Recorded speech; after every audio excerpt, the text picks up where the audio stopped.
تخت کا خونی موسم، جہاندار شاہ کا عروج و زوال اور گجرات کے تاریخی دن۔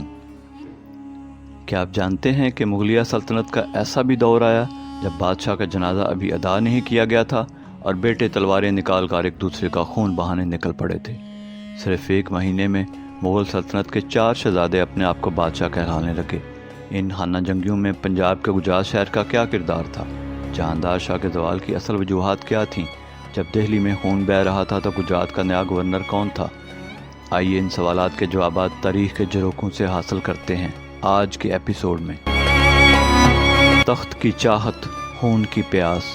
کیا آپ نے کبھی تصور کیا ہے کہ صرف چند دنوں کے اندر تخت دہلی کے لیے بائی نے بائی کا گلا کاٹا، خیموں میں سازشیں ہوئیں اور ایک طائف نے مغل سلطنت کے فیصلوں پر اثر انداز ہونا شروع کر دیا۔ یہ کہانی ہے 1712 کے ان دنوں کی جب بادشاہ بہادر شاہ اول کی موت نے پورے ہندوستان کو ہلا کر رکھ دیا، اور اس سیاسی طوفان کے دوران پنجاب کا گجرات شہر بھی نئی تاریخ رقم کر رہا تھا۔ بادشاہ کی موت، سازشوں کا آغاز۔ 27 فروری 1712 لاہور۔ بادشاہ بہادر شاہ اول اس دنیا سے رخصت ہوتا ہے، لیکن قبر کی مٹی ابھی خشک نہ ہوئی تھی کہ اس کے بیٹے ایک دوسرے پر جھپٹ پڑے۔ جس کے ہاتھ میں لشکر، خزانہ یا دربار کے کلید بردار تھے، وہی خود کو تخت کے قریب سمجھ رہا تھا۔ بادشاہ کے انتقال کے فوراً بعد جو شہزادے اس کے ساتھ ہی لاہور یا گرد و نواح میں موجود تھے، وہیں سے تخت نشینی کی دوڑ میں کود پڑے۔ خیمہ گاہوں میں جنگی تیاریاں، 4 شہزادے، 4 دعوے دار۔ نمبر 1 جہاندار شاہ، نمبر 2 عظیم الشان، نمبر 3 رفیع الشان، نمبر 4 جہان شاہ۔ ہر شہزادہ اپنی الگ فوج لے کر خیمہ زن ہو چکا تھا۔ جہاندار شاہ نے دہلی میں قدم جمانا شروع کیا اور جلد ہی فتح حاصل کر لی، مگر یہ فتح کتنی دیر پا ثابت ہوئی، یہ دیکھنا باقی تھا۔ جہاندار شاہ کی تخت نشینی تلوار کے سائے میں۔ جون 1712 جہاندار شاہ نے خود کو مغل بادشاہ قرار دے دیا، لیکن اس تخت کو خون سے دھونا پڑا۔ شہزادہ عظیم الشان اور اس کے بیٹے بیزاد الدین کو شکست دے کر قتل کیا گیا۔ شہزادہ رفیع الشان بھی مارا گیا۔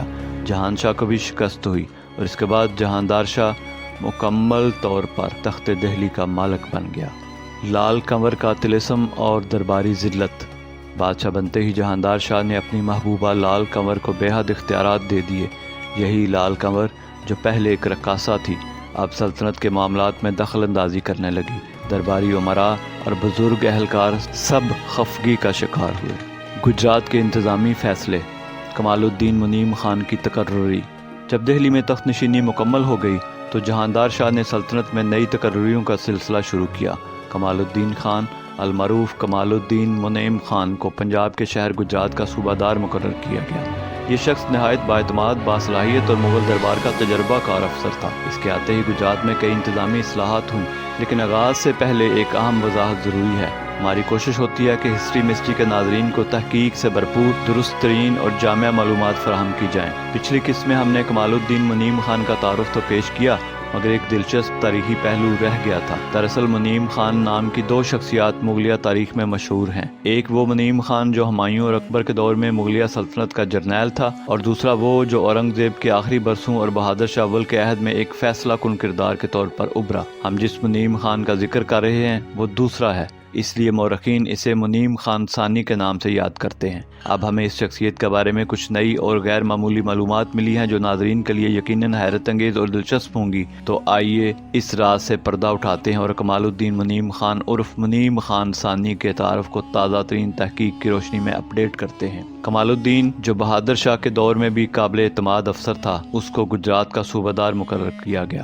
کمال الدین منیم خان ثانی ایک گمنام مقام سے تخت دہلی کے قریب ترین منصب تک۔ منیم خان ثانی کا اصل نام محمد منیم تھا، جو کشمیر کے نواحی قصبے بھمبر میں پیدا ہوا۔ اس کا باپ سلطان بیگ برلاس آگرہ کا کوتوال تھا اور کشمیر میں ایک چھوٹے عہدے پر فائز رہا۔ منیم خان بھی ابتدا میں گمنام رہا، مگر قسمت اسے لے گئی دکن کے میدانوں میں، جہاں اس نے مغل فوج میں قدم رکھا۔ اورنگزیب کے آخری دور میں شہزادہ محمد معظم، جو بعد میں بہادر شاہ اول بنا، کا قریبی ساتھی بن کر وہ پہلے جموں کا فوجدار اور پھر پنجاب کا گورنر بن گیا۔ یہیں سے اس کا سیاسی سفر شہنشاہی مرکز کی طرف تیزی سے بڑھا۔ تاریخ نے جب اورنگزیب کے بعد کے جانشینی کے خونی کھیل کا سٹیج سجایا تو منیم خان نے بہادر شاہ کے لیے لاہور سے دہلی تک کی راہ ہموار کی، خزانے پر قبضہ کیا اور فتح کے دروازے کھول دیے۔ اسی وفاداری کے صلے میں اسے وزیر اعظم، خان خانان اور سب سے بااختیار درباری کا رتبہ ملا۔ منیم خان صرف ایک سپاہی یا منتظم نہیں، ایک ذہین سیاسی معمار بھی تھا، جو ایرانی و تورانی گروہوں سے الگ ہو کر بھارتی نسل شہزادگان کو دربار میں جگہ دلوانے والا پہلا وزیر تھا۔ وہی تھا جس نے بعد میں فرخ سیر کے قریبی وزیر اعتقاد خان، جسے اعتماد خان بھی لکھا جاتا ہے، کو پہلی بار ابھارا۔ لیکن ہر عروج کو زوال ہے۔ راجپوتوں اور سکھوں کے خلاف اس کی پالیسیوں پر دربار میں اختلافات پیدا ہوئے۔ ایک بار سکھوں کے گروہ کو پکڑنے میں ناکامی پر بادشاہ کی ناراضی بھی اس کے حصے میں آئی، تاہم تاریخ کے اوراق میں اس کا نام ایک وفادار، بااثر اور ذہین مغل وزیر کے طور پر ہمیشہ یاد رکھا جائے گا۔ لیکن منیم خان ثانی کی زندگی محض فتوحات، مناصب اور وفاداریوں کا نام نہیں تھی۔ کبھی کبھی ناکامی کا سایہ بھی اس کے گرد منڈلاتا رہا۔ ایسا ہی ایک لمحہ اس وقت آیا جب سکھوں کے 10ویں گرو گوبند سنگھ کو گرفتار کرنے کا حکم ملا۔ گرو جی، جنہوں نے مغلیہ ظلم و تجبر کے خلاف ایک روحانی اور عسکری تحریک کی بنیاد رکھی تھی، اس وقت مغل حکومت کے لیے ایک ابھرتا ہوا خطرہ بن چکے تھے۔ منیم خان نے پوری کوشش کی لیکن گرو کو نہ پکڑ سکا۔ بادشاہ بہادر شاہ اول کی نظر میں یہ بڑی کوتاہی تھی اور منیم خان کو شاہی ناراضی کا سامنا کرنا پڑا۔ یہی نہیں، بعد ازاں بندہ سنگھ بہادر کی قیادت میں سکھ تحریک نے مغلیہ سلطنت کے لیے وہ چیلنج کھڑا کیا جس نے دہلی دربار کے ستون ہلا دیے۔ منیم خان ثانی کی یہ ناکامی ایک تلخ یاد بن کر تاریخ کے صفحات میں رقم ہو گئی۔ خوف، بے اعتمادی اور اندرونی بغاوت کی بو۔ جہاندار شاہ کی پالیسیوں سے امراء اور اشرافیہ ناخوش ہو چکے تھے۔ لال قمر کی بے جا مداخلت اور بادشاہ کی عیش پرستی نے دربار کو کمزور کر دیا۔ اسی دوران ایک نیا چہرہ افق پر نمودار ہوا، فرخ سیر، شہزادہ اعظم شاہ کا بیٹا، جو اپنے باپ کے قتل کا بدلہ لینے پر تلا ہوا تھا۔ فرخ سیر کی آمد اور نئے طوفان کی آہٹ۔ سن 1713 کے آغاز میں فرخ سیر بنگال سے فوج لے کر دہلی کی طرف بڑھ رہا تھا۔ بغاوت کی لہر ایک بار پھر دہلی کی فصیلوں تک پہنچ چکی تھی۔ جہاندار شاہ کی حکومت لرز رہی تھی اور گجرات کے افسران نئے حکم ناموں کے منتظر تھے۔ آگے کیا ہوگا؟ کیا گجرات کا صوبہ دار نئی بغاوتوں کے سامنے ٹک سکے گا؟ کیا لال قمر کا اثر بادشاہ کو بچا پائے گا؟ اور فرخ سیر، کیا وہ اپنے باپ کے قاتل سے انتقام لے سکے گا؟